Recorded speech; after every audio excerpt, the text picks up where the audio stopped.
Welcome into Bears Weekly, powered by IGS Energy, a Chicago Bears network production. Bears Weekly is brought to you by Advocate Healthcare, Athletico Physical Therapy, CDW, Connie's Pizza, IGS Energy, and Miller Lite. Here are your hosts, Jeff Joniak, a.k.a. the Mayor of Bearsville, and his sidekick, Tom the Surfmaster Thayer. Well, we knew the teams. Now we have the roadmap to Santa Clara, California, and Super Bowl 60. First-year head coach Ben Johnson will make his Bears debut at Soldier Field in the home opener against the Minnesota Vikings on Monday Night Football. Good evening, everybody, and welcome into Bears Weekly on ESPN 1000 of the Bears Radio Network with Super Bowl winning Bears guard Tom Thayer. We're joined by former Bears quarterback Jim Miller from SiriusXM NFL Radio. I'm Jeff Joniak. Coming up in the program, we visit with Bears GM Ryan Poles as we dive into each of his 8 selections in the draft one more time. Now he's had some time to look at them, watch them, talk to them, and it kind of sets the Bears roster up for 2025, the discussion. Our producers, Dan Briley and Jordan Tredup, and the ESPN studio, Justin Pottinger. Executive producer of the Bears Radio Network is Eric Ostrowski. Last night, the schedule came out, fellas, and it was like Mardi Gras for all football fans. Amazing, the interest. But the Bears open up with 2 division opponents, Tommy. Monday Night Football at home against Minnesota, then right up to Detroit for Ben Johnson's first NFL road game against the team he once coordinated offensively.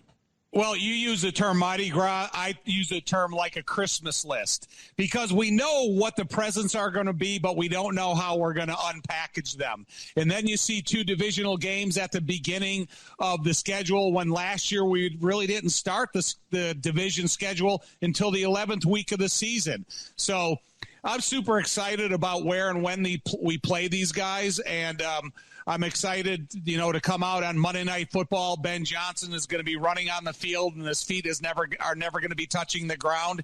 And we'll talk about the rest of the schedule accordingly. 2 really good tests. We're going to see where the young J.J. McCarthy is at in his career. I like that opener against the Vikings. I mean, they could do a lot of things defensively to potentially challenge that young quarterback of the Vikings. And then Detroit to see where their pass rush is at. Is Hutchinson, Aiden Hutchinson, going to be 100%? Have they signed enough guys to really put pressure on young Caleb Williams? And, it's division games are important, so the Bears, they've got a lot of work between now and then to get ready for those division matchups because those games truly matter to get off to a great start in the division. Yeah, I call it diabolical, the NFL, Tommy, what they do for matchups. You look at the Jets open up with Pittsburgh in the possibility that Aaron Rodgers will be playing against his old team in week 1 with Justin Fields for the Jets. And for McCarthy, Nazareth High School, first NFL regular season game in Chicago where he grew up against his hometown favorite team. I love this stuff. Monday Night Football. I mean, come on. You couldn't give him a noon start when he's kind of scattered around the country at other games, but you give him a Monday night start. But then the Bears go to week 2. They have a short week because you play Monday night. Then I don't know what the schedule is going to be like with Ben Johnson, and then all of a sudden you're playing on Sunday at noon already. The only thing in the 5-week portion of this schedule, Jeff, is I don't like the bye week in week 5. I wish it was farther on down the season. So I don't hate the schedule. I just don't like the bye week so early. Yeah, Jim, you can't control that, obviously. The bye week is the bye week. It's the earliest bye week since week 6 in 2019. The last 5 years, they've had 11, 10, 14, 13, 7 as their bye last season. It's the 5th week 5 bye since the format started in 1990. The last time, though, was Matt Nagy's 2018 maiden voyage team that went to the playoffs and shocked the world, right? That was a week 5 bye. So you can make something good out of it, right? But you got 13, like Tommy. We're repeating history. Well, hey, I've got something good to say about it too. Here's what I'd say: is Tom knows, we all have the 5-week breakdown on teams. That could be an opportunity for Ben Johnson to shake some things up offensively in terms of what they do, because they'll have 4 games in, obviously Vikings at Detroit, Cowboys, and then at the Las Vegas Raiders, and then have the bye week. maybe you can start to wrinkle in some different things, because when they come out of the bye week and go on the road at Washington, maybe you could surprise the Commanders. Not that they're going to be surprised. They faced each other last year, but whole new play caller. You can add some things offensively, do some things differently in terms of your scouting report to maybe, throw off Washington a little bit. But I'm with Tom. You'd like your bye week a little bit later when guys are a little banged up, get more well-rested, things like that. But that's the only positive I can think about that early bye week, is shaking things up offensively. One thing, Jim and Jeff, is when you have the bye week in week 5, you got to think you got 13 games after that bye week. So you have to have some maturity inside that locker room to hold this thing together for the long haul, because there's not anything looking forward. Oh, we'll have a long weekend. We'll have a bye week. And even if you play a Thursday night game, I'm not always, mini bye. I don't take that into account. I just look at the bye week, but that 13 game stretch after the bye week will be the telltale signs for this team. Yeah, how about the schedulers as well? Last year, the Bears, out of the bye week, out of London, went to play Washington. That was week 8 out of the bye, and the Bears should have won that game, as we all know. So it's not like that they were being outplayed by Washington by any means. They had the game in hand on the road and then went on that 10-game losing streak. It'll be the most discussed matchup of the early part of the season. No question. What's going to happen in that game? 4th consecutive meeting with the Commanders. The last time in prime time in 23, DJ Moore went off and he exploded in the Bears' first win of the season. Then they went 7-6 the rest of that year. The Bears only have 3 home games in the first 9 weeks. Now, that Vegas game might be a Bears home game. Let's be honest. But now, out of the bye, you got Washington on Monday night. Then you got New Orleans and Chicago. And then 2 really challenging matchups, week 8 and 9 at Baltimore, at Cincinnati. You get Lamar in his home building, and you get Joe Burrow in his home building, Jim. Well, I think we know. I mean, the Saints, they got a young quarterbacks right now. Derek Carr just retiring. I mean, that could be Tyler Shuck. Yeah. Starting that game. So I like the matchup against the Vikings and the young J.J. McCarthy. I like the game against the Las Vegas Raiders. I mean, I like the game against the Saints. I mean, minimum, can the Bears, come out of it, looking like they have a winning record? I think it's a possibility. But then it gets difficult. As you mentioned, week 8 and 9 on the road against Baltimore and Lamar Jackson. I already threw out Lamar Jackson's record against NFC teams. It's really phenomenal. That is going to be a challenging game for the Chicago Bears. And then to see where the Bears offense is week 9 against Cincinnati. What do we know against Cincinnati? Now that they've re-signed T. Higgins and Jamar Chase, that team was averaging 34 points a game the last 9 weeks of the season. So where are the Bears' point totals going to be in Ben Johnson's offense? Because on the road against Cincinnati, you're going to have your offense up and running early. And by week 9, it should be humming pretty good, because they're going to have to match point for point with a talented Cincinnati team. Well, one thing about it is Trey Hendrickson this week said if there is no new deal, he's not going to play. And with Sam Hubbard retiring this year, now they got probably their 2 most important positions for their defense that they have to have accountability for.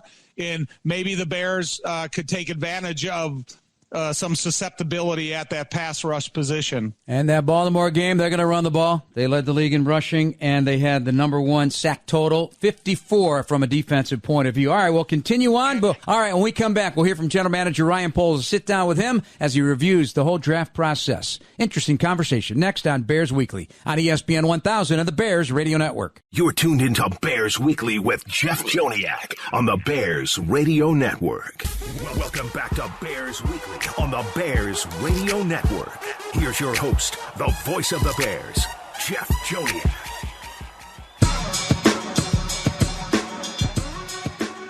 This segment of Bears Weekly is brought to you by IGS Energy. Jeff Joniak, Tom Thayer, and Jim Miller. Let's listen in to a sit-down with Ryan Poles. One final look at the 2025 draft, the players, and the process and where it leaves this team. Well, the 4th NFL draft of your young Bears career. How do you feel it went overall? Feel really good. It came together. Makes me proud of the preparation that we put into it. Talked about us running simulations all the time. Ever since we put that process in, it really has eased our mind in terms of different scenarios that could pop up and make sure that we're ready to adjust, adapt, move around the board. But I thought all of our work that we put into it came through for us. For those who don't know what that is, and I've heard you mention it more than once now, what is that technology? What is that simulation thing you got going on? Yeah, we feed a lot of data into basically a draft pick simulator that picks the players around us. And what it does is it forces us to look at the board and the situation that we're in terms of, are we going to pick, player A or player B? We'll sequence the board, so we literally have player 1 through 150 ranked in sequence. So when we go through that, it makes the selection process a lot cleaner, but it creates a lot of really good discussions before the draft ever kicks off. We probably ran that 350 times before we actually got to the draft. Jeff King holds the title as the most the heaviest user of all of us. But I was personally able to do that, 100 to 150 times before. So you just feel comfortable and confident with the different things that could pop up. That's quite the rabbit hole. Yeah. Right? Oh, yeah. And it also can help with just kind of the depth of the draft in different positions. It has a feel for that. Obviously, the further you go in the draft, the less reliable it becomes.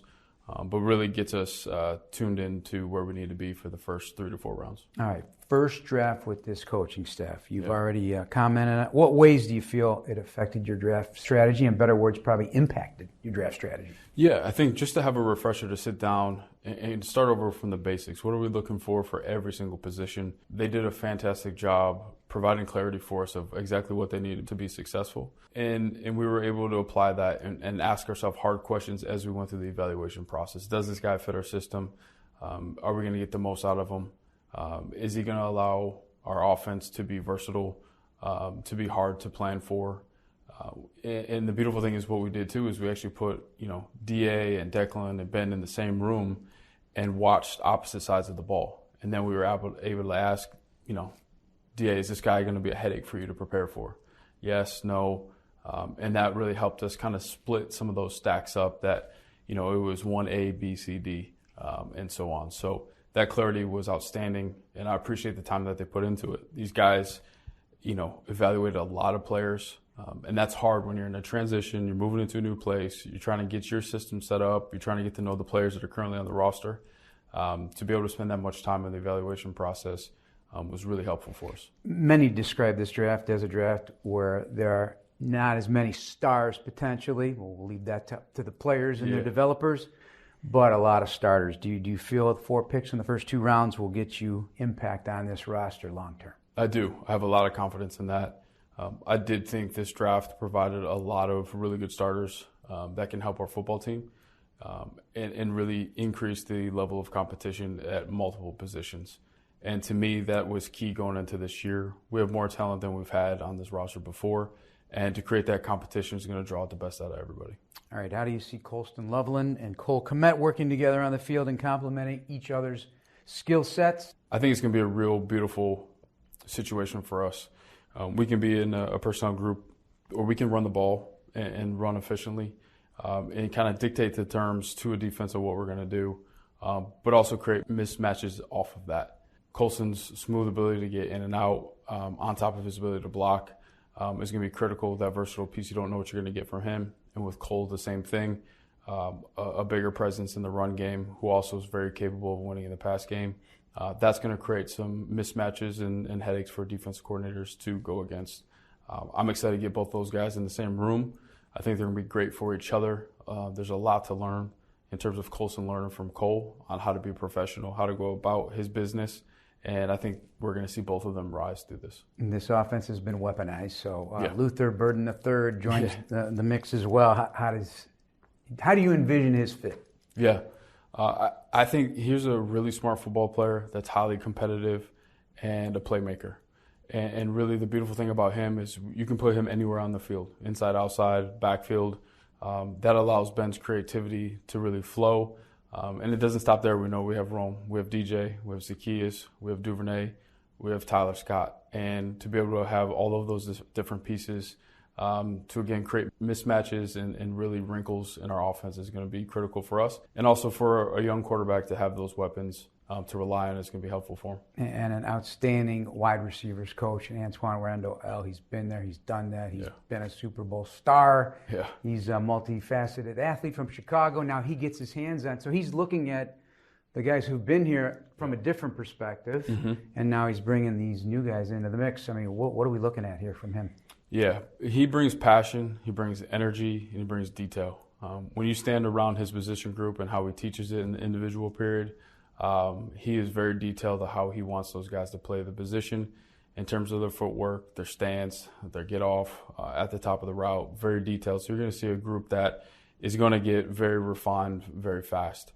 And they're going to play the game the right way. That passion that Antoine Randall shows up with every single day is infectious, and it's going to flow through our entire offense, our entire team, but certainly the receiver group. All right, you traded down in the second. What was going through your mind as you waited, hoping for Ozzie Trapillo, Shamar Turner, that they'd still be available? Yeah, that was one of those situations where our preparation really paid off. We were going to move back, and we were going to just kind of get a feel for who was going to be there. Do we need to take the defensive lineman first or the offensive lineman first? We felt both, the chance of both of them being there was going to be pretty high based on our projections. And then the dominoes started to fall right around those picks. We made a switch. We took Ozzie first. We felt there was a little bit of a drop-off after Ozzie, and we just knew that he was dependable, he was smart, he was tough. Some of that's going to compete for a starting tackle job, regardless if it's the right or the left. Then we were crossing our fingers. I know DA was too, that Shamar was going to be there for our next pick, and he ended up being there, and the whole room was really excited about that. Overall, that trade was one of the cooler trades that I've seen, just in terms of moving back to get value and moving our third-round pick into second, giving us 3 2s, which I thought was in the sweet spot of this draft. And that was a move that we didn't project to happen, and it came together for us on draft day. I don't want to put words in your mouth, but do you expect an immediate impact from Ozzie and Shamar, some form or fashion, on this 2025 roster? Yeah, I think the first place it's going to come from is the competition at O-line and D-line. I think it's going to bring out the best in everybody. 2, I think the energy level that Shamar brings is very infectious as well. He plays the game the right way. He plays hard. His motor runs hot. And that's going to, again, impact the guys that are around him by increasing the competition. But I do believe he has the skill set, the physical traits, the toughness, and the intelligence to impact us on the defensive line as well. So you met with Loveland, Turner, and Trapillo at the Combine. Yep. What stood out in each interview that made you confident they'd be a fit here? Yeah. And fit for the coach? Yeah. So with Colston, not only did we meet with him at the Combine, but we also met with him at Michigan during the Pro Day. And there's something that's just different about his personality. His ability to kind of capture a room, take over the room was incredible. But then he has this really beautiful blend of humility and borderline cockiness that you really like. And there's some people where they only can be on one extreme end of that. He has this beautiful blend of both. He lets you know that he's there. He lets you know that he's a very good football player and he's going to be even better as it goes. He's got high goals and a lot of passion for the game. And the intelligence was outstanding. He's going to be able to pick up our offense very fast. With Ozzie, his tape and his personality and who he is identical. He's dependable. He's smart. He's exactly where he's supposed to be. He presents himself very well. And that high level of intelligence is going to be important too. And when he walks through the door, he fills the door frame up quickly. You just get a real good vibe for how big of a man that he is. And then Shamar, his intensity. You know, I think he's one of those guys where he presents himself really well. He's got a bright, big smile, but he lets you know that there's a switch there that he turns on and becomes a different person on game day. We really fell in love with that intensity and the overall personality. Let's move on. And what did you learn from your top 30 visits with Zay Frazier, Ruben Hippolyte, and Luke Newman that confirmed a fit? Yeah. Again, with all of those guys, high level of intelligence, can talk football very easily, passion for the game.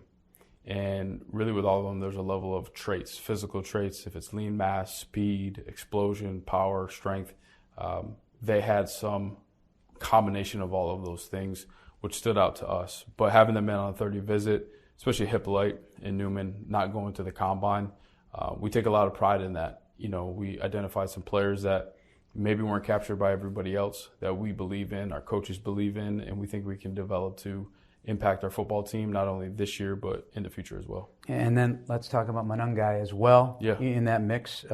And a day 3 pick. Just put on his pass pro tape, he'll fall in love. Yeah. At a minimum, just that. Yeah, there's a level of physicality that it plays with violence, toughness, contact balance. Always looking to get the positive pickup. Not only didn't always run into the best situation, crowded box in terms of how they defended him. He always found a way to get positive gains out of some negative situations. And then when you talk about the pass pro, that's where I think you kind of see the character of a football player. It's that selflessness. He's not getting the ball, but he's protecting his quarterback. And he does that in a very violent way. You can see his strength and his power in that part of his game. Yeah. Overall, the day 3 picks, I mean, typically if you sit back, day 3 is kind of a lifeblood of a roster, right? Down the road, you keep developing day 3s, give them a chance to compete. They impact the roster in a big way. These are not just guys you pick, right? These are guys you want. Yes, and that development is critical for us as we move forward. Myself and Ben, we really emphasize that to our coaches and to our staff, to our performance team. We have to be elite in our development of players. That feeds our roster, and we really believe that these guys can help us, again, not only now, but into the future. Everybody sees the draft. It's a big show. It's made for TV special, but the work, I mean, it's starting for 26 already. Yeah. If you could just crystallize what it entails, walk us through what the full preparation for something like this is, and just understand the scale of the team effort that you alluded to early in this conversation, involvement. Yeah, I mean, you got about 19, 20 scouts that have put their hands on some part of this process to get us where we need to go. You're talking about thousands of reports being written just to select 7, 8, 9 guys per year. Our guys who live across the country are going into schools, asking the right questions, trying to identify the talent that's going to be best for us. And if you just understood the path and the amount of miles that they put in their cars and flight time, it's incredible. But the one place that I know we're special at is our relationships. Our guys lean into the relationships at these schools that they go into to gain and really gather the information to bring back to Hall for us to discuss, and then just countless hours. We've spent probably anywhere from 60 to 90 days in that draft room, grinding tape, watching players over and over and over and over again to make sure that we have everything captured so we put a proper value on them and have a good opportunity to bring them here and put them on our roster. How do you make sure what you're watching, that everybody doesn't start looking the same? Yeah. We have it structured pretty good, just in terms of we work vertically down the board from top to bottom. The way and the reason we do that is you can feel that split. You can see where the talent kind of drops off player to player. It becomes very clear. And then we also have really good debate. There's a lot of eyes. We're very we bring everybody in the room to watch these players, and it's an open conversation. I want everybody speaking. So if someone doesn't see what maybe the other scouts are seeing, they have the freedom to speak up and say, hey, I'm not seeing what you all are seeing. Can we watch another game, or can you explain why you see this? And those really good discussions allow us to detail the board, understand kind of how the sequence is, where the drop-offs are in terms of the value. And we have a beautiful group that works extremely hard, and they work well together. Knowing you have a new coach in Ben Johnson looking to build a culture, do you feel the players you drafted align with the vision he's building here? And does a team, in your opinion, reflect its head coach? Yeah. So we don't bring players here that don't align with what our coaching staff is looking for. And we took a lot of time. We're very specific on what type of players we're trying to identify, not only their skill set, but their football character, their personal character as well. And we have a very specific criteria that we're looking for. And these players had to meet that to enter into Hallis Hall. So I have a lot of confidence in our system and how we separate the different players, but we have to make sure that those traits are there to fit that, because the more players you bring in that are matching the culture and those traits, our entire roster starts to mesh together and play as one, and that's what we're looking to do. So with free agency in the draft now in the rearview mirror, how do you feel about your roster heading into the season? Yeah, this roster has a lot of talent. It's a blend of young players along with experienced guys that have played a lot of meaningful ball, especially in the playoffs, late in the Super Bowl as well. And I think that blend of playmakers, youth, and experience is going to come together and be highly effective. We talked about just matching what our coaching staff is looking for, not only in terms of our culture, but our scheme as well. I really believe we've hit on a lot of those players, and it's going to increase the level of production that we have. And you're probably not done yet, are you? No, never done. Never done. Thank you. Tom, you had a lot to say, and particularly in he likes where the roster's at. I focused on that, the very last question. I liked his opinion on every single player that they picked this year. But the one thing that would interest me, he talked about the team had 350 simulations of the draft and how it would fall. And he did 150 himself. I would like to see if any of those attempts, if anybody got it, any simulator got it all right. Because that would interest me just to see is how accurate is this simulator that they go through. But I hear a really confident Ryan Poles in that interview, and to me it's encouraging because after seeing some of these guys and hearing from them, I think they have a tremendous upside. Yeah, and well, Tom, I think what's pretty interesting in that interview, and we had this conversation a week ago about Trapillo. Trapillo could be an interesting player to watch. If this is a guy that maybe through injury or just through adding more competition on the offensive line, if he makes it interesting at the left tackle. That's Jim Miller. Top there. I'm Jeff Joniak. When we return, we dig back into the schedule from Week 10 to Week 14. I'm going to save the final 4-pack for another segment. This is Bears Weekly on ESPN 1000 of the Bears Radio Network. This is ESPN Chicago, WNVP, WTBC, HD2 Chicago, a Good Karma Brands radio station. Welcome back to Bears Weekly on the Bears Radio Network. Here's your host, the voice of the Bears, Jeff Joniak.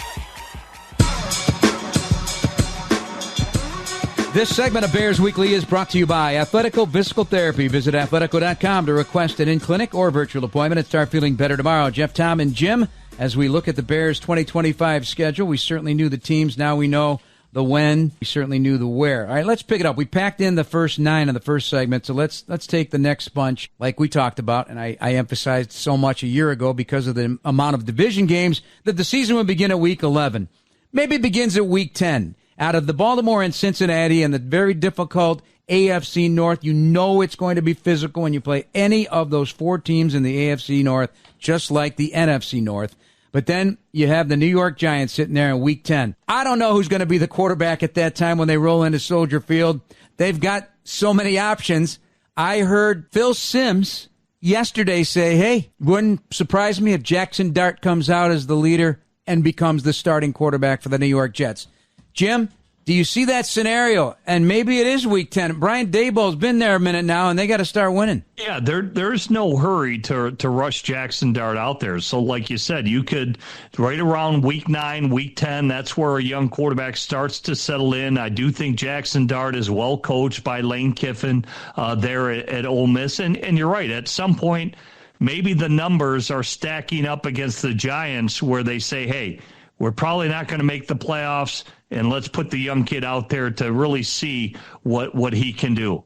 I also will say this. The Giants, they do have pass rush now. They drafted Abdul Carter. They traded for Brian Burns. So that'll be a good test of where the Bears' pass protection is at that point of the season. We know it's a new system. Caleb Williams being brought along a different way. We know how Ben Johnson likes to attack defenses. I'd like to see where they are dealing with a premier pass rush group because the Giants, granted, Lawrence Taylor didn't grant Abdul Carter his number. He's got to earn it on his own. Right. We'll see if he earns it versus the Chicago Bears. But how about Abdul Carter wearing number 51? In Chicago. Are you kidding me?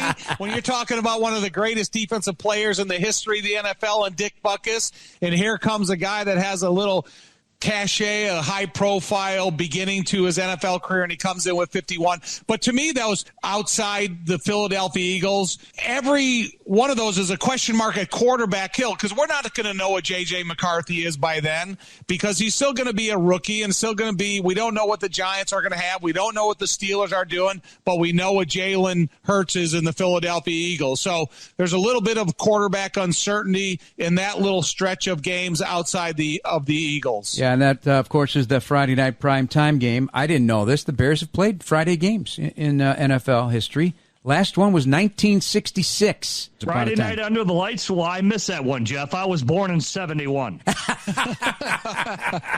You really have to prove that you're younger than us, don't you? Nicely done. Nicely done. But that is a teeth of a schedule. At Minnesota, we know, is always challenging. There's no question about it.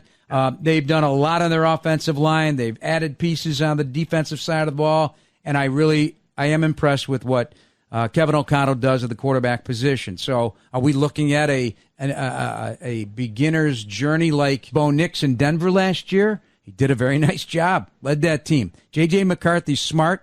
He's accurate. He's a good quarterback. He was a good quarterback in Michigan. And he didn't play it down his rookie year. So he had all this chance to absorb if he was a college freshman who was just going to classes and not taking tests.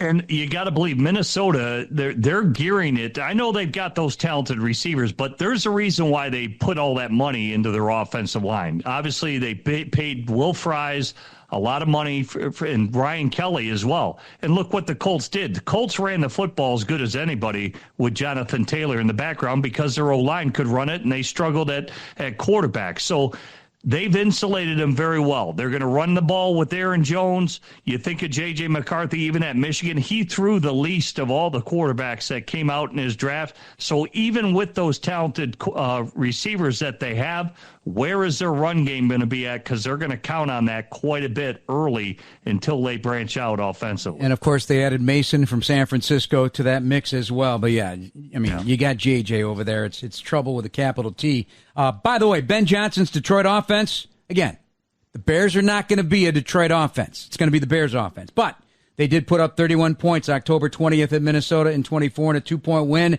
Did it again at Ford Field against the Vikings on January 5th. 31-9. So just food for thought, if nothing else. And by the way, the Bears are 12-1 in the history of their matchups with the Pittsburgh Steelers at home. I'll take that.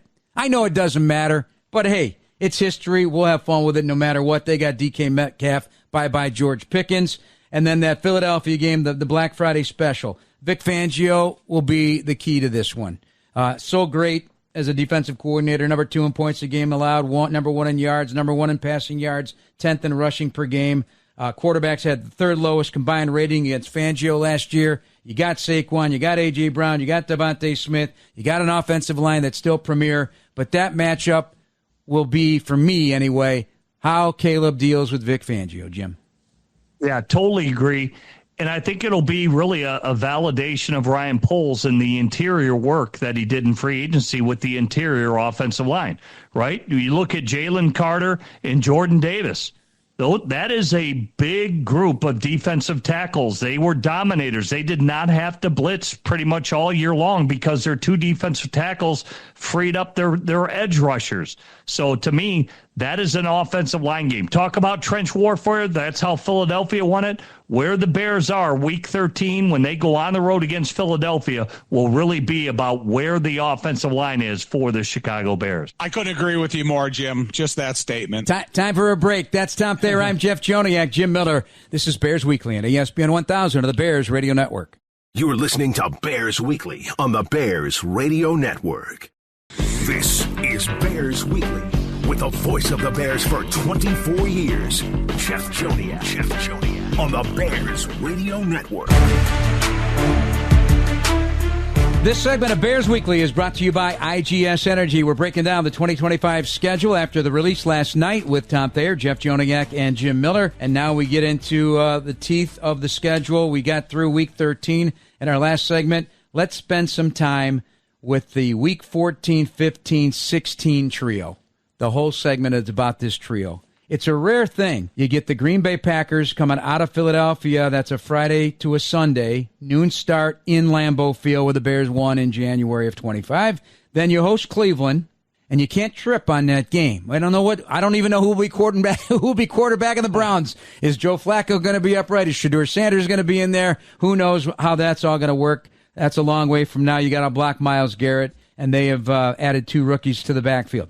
Then you get Green Bay at Soldier Field on Saturday. It's either a 3:30 or a 6:30 start. We'll know later on, but that'll be a standalone game, and the Bears have 5 standalone games, and this is just part of the 10 games against teams that made the playoffs in 2024 with this Packer team twice in 3 weeks. Tom, you said something in the break. You leaned back in your chair. You were contemplative about playing the Packers twice. So what Ben Johnson and what the coaching staff for Green Bay, there's not going to be an exhaustive amount of changes. You're going to look at things that you did well in the first time you played them, and you're probably going to repeat a lot of those things in the second time that you played them. If you expose some vulnerabilities the first time you played them, then you're going to try to alleviate those things that you became vulnerable against. And I just think when you play a common opponent, because there's a lot of time during your tape study during the course of the year as you're looking at other teams, you're also going to be looking at the Green Bay Packers. For example, when you get ready for the Minnesota Vikings in week 11, you're going to be looking at Green Bay stuff. When you get ready for Minnesota and Detroit in week 1 and 2, you're going to be looking at Green Bay film. So you're always going to have those guys in the back of your head. And within the common opponent 2 times within 3 weeks, it just it makes an interesting battlefield because of the commonality you have between them. Yeah, I'm with Tom. There'll be a lot of carryover when you have a quick turnaround like that facing an opponent, because they may be doing certain things well at that point. Unless, in that 2-week stretch, unless there's like a key injury or something like that for Green Bay or vice versa, then maybe they try to expose something different. But typically with quick turnaround games where you play the same opponent, you're going to stick with what you guys did or what you did well, and there'll be a lot of carryover from that. So that'll be interesting to how it works out. Well, can I say one thing? And even though you play Green Bay twice in 3 weeks, if I'm an offensive lineman, especially an offensive tackle, the lingering effect of those 3 games is going to be Myles Garrett. And I don't know, because if you play against a guy that has that type of unique ability and that type of respect around the league, as much as I'm thinking about the division games, if I'm a tackle, it's going to be hard not to think about Myles Garrett. First time playing within 2 weeks since 1998. 2 times in 13 days. The first time since 85. So you played 2 games within 13 days, Tom, in 1985. I don't have the schedule memorized. Maybe you know who that was. But this is 13 days between games between the Green Bay Packers sandwiched in with the Cleveland Browns. So it's going to be interesting. And one of the games is Cleveland Browns is on Sunday. The next Green Bay game is on a Saturday. Yep. So you're losing 1 prep day there, really 2 preps, because you kind of lessen the workload in those shorter weeks. Jim, what do you think of what the Packers have done in the offseason? Yeah, they've done a lot of good things. I mean, people forget this team, Green Bay, granted they didn't fare well in the division, but they were a top 5 offense and they were a top 5 defense. So, and now they've drafted some pretty good players, because obviously they're not happy with Christian Watson, the way they attack their receiver position. So this is a formidable team looking to take another big step. And so, we'll see. They are a very good football team, and that is a well-built roster in Green Bay. One thing about it, Jim, how does Golden play in extremely cold weather in December on a natural grass field at that time of the year? And that's the first time we're going to be able to see him. And I'm talking about the first-round draft choice for the Green Bay Packers. If we come into extreme conditions in Week 14 and Week 16, that may affect some of these first-time players. Yeah, not only that, they added Savion Williams, the TCU weapon, because he's a big receiver, he can run. And they also added Mecole Hardman. So I thought they had plenty of receivers, but they must not love every one of them. So adding more depth for the quarterback there, and also you got to make sure you stop that running game of Josh Jacobs. All right, one more segment to go. We'll wrap up the rest of the schedule. That's on our docket here on Bears Weekly on ESPN 1000 and the Bears Radio Network. You're tuned into Bears Weekly with Jeff Joniak on the Bears Radio Network. Welcome back to Bears Weekly on the Bears Radio Network. Here's your host, the voice of the Bears, Jeff Joniak. This segment of Bears Weekly is brought to you by Athletico Physical Therapy. Visit athletico.com to request an in-clinic or virtual appointment and start feeling better tomorrow. Jeff and Tom and Jim Miller from SiriusXM NFL Radio. Week 17 at San Francisco for a 7:20 Sunday night kickoff. Tom, that one gets under your saddle, will burn the saddle a little bit. Back to San Francisco, where they struggled last year with George Kittle and Brock Purdy. That connection was nasty, but you're not getting home till Monday morning at 7 a.m. Right. So you play Saturday Green Bay game week 16. Then your next game is Sunday 7:15 in San Francisco. So that means you lose a whole day. You get back Monday. You kind of give the players a day off to kind of refresh. And then you conclude with a division game that hasn't been announced yet. So I'm not a big fan of making the Bears travel all the way to the West Coast, play a 7:15 game. You play and you get home at sometime Monday morning. So I'm just not a fan of the transfer of this game. Yeah, and if that game against the Lions is played on a Saturday, like you said, Tom hit it there. You basically are losing that whole Monday. Mm-hmm. I mean, let's be honest. And then if they do indeed have to play on Saturday, thank God it's a division opponent that you know well in the Detroit Lions, because that could be a meaningful game if the Bears can find themselves in the mix for the division. I mean, there will be a lot on the line potentially that Week 18 game. Jim, the Detroit Lions changing all their coordinators. So you play them in week 2, then you don't play them again until week 18. There's going to be a lot of different changes within the Lions, probably and the Bears as well. And then when you talk about if you do have to play them on that short and weak schedule, it could be a tough coaching challenge. By the way, the Bears have won 8 of the last 13 meetings at home against the Lions. So they've played them hard. I think Ben Johnson acknowledged that when he took the job, that it was challenging. And of course, we felt that the Bears were in position to win a couple of those games against Detroit, and the first time to close the season against the Lions since 2015. One other nugget on the 49er game at Levi's Stadium, the home of the Super Bowl. Here for the next 2025 season. The last time the Bears won on the road against a 49ers team that finished with a winning record was your 1985 team. Tom, do you remember that? Do you remember that game? 26-10, we crushed them. We ran the ball so well against them. And that was the get-back game. That was the first game that Mike Ditka inserted William Perry into the backfield because of Guy McIntyre being inserted into the backfield the year before in the NFC Championship game. So that game was all about the vindictive Mike Ditka.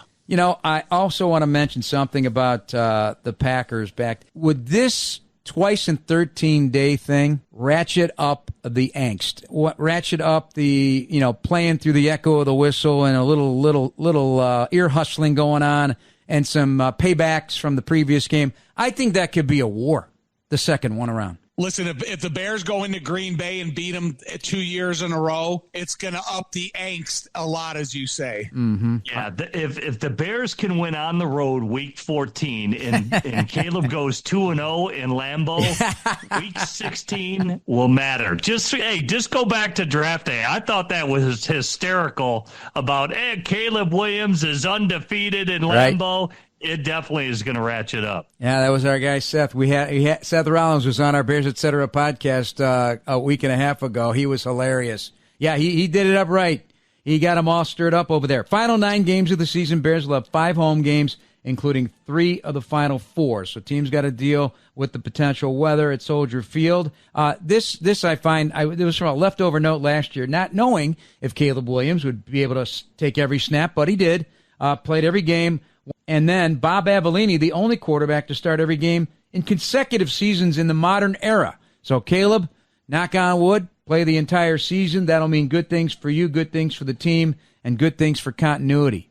You wouldn't ordinarily make that comment, but it's been a struggle for the Bears to have a quarterback play the entire schedule each and every season. So I hope that happens. If that happens, I think good things are happening for the Chicago Bears. All right, boys, that's going to wrap us up. Appreciate your time taking a journey through the 2025 schedule. And I know, Jim, you're going to be breaking down every single team in great detail from now until the start of preseason camp. And by the way, we should also mention the preseason schedule to be determined against Miami at Soldier Field. Buffalo is a scheduled 7 p.m. Sunday, August 17th. And at Kansas City, back-to-back seasons in the preseason. Tom's buying the barbecue and the tacos. Friday, August 22nd at 7:20. We'll invite Jim Miller along for the ride on that one as well. So a to-be-determined Sunday, Friday preseason. Seems pretty harmless, not too bad. One short little trip to Kansas City in the preseason, Jim. Yeah, hey, I'm looking forward to it. I'm glad, Black Friday games, we got these standalone games, the international games. It's hard to keep track of all these things, but I think this is a decent schedule. To me, it's a nice schedule for the Chicago Bears, and I think that's a good opening game, a good 2-week opening games, and see where they sit. And I personally do. I think they can get off to a fast start. Las Vegas Raiders, they're laying a foundation out there, so that to me that's even Steesman. I expect them to be 2-2 minimum out of those first 4 weeks. 3-1 or else. Yes. Thanks to our producers, Dan Barilli and Jordan Tredup, and the executive producer of the Bears Radio Network, Eric Ostrowski. In studio, Justin Pottinger. Thanks to everybody for listening. For Top Thayer and Jim Miller, I'm Jeff Joniak. This has been Bears Weekly on the radio home of the Chicago Bears, ESPN Chicago. Bleck and Abdallah are next. Have a great night, everybody.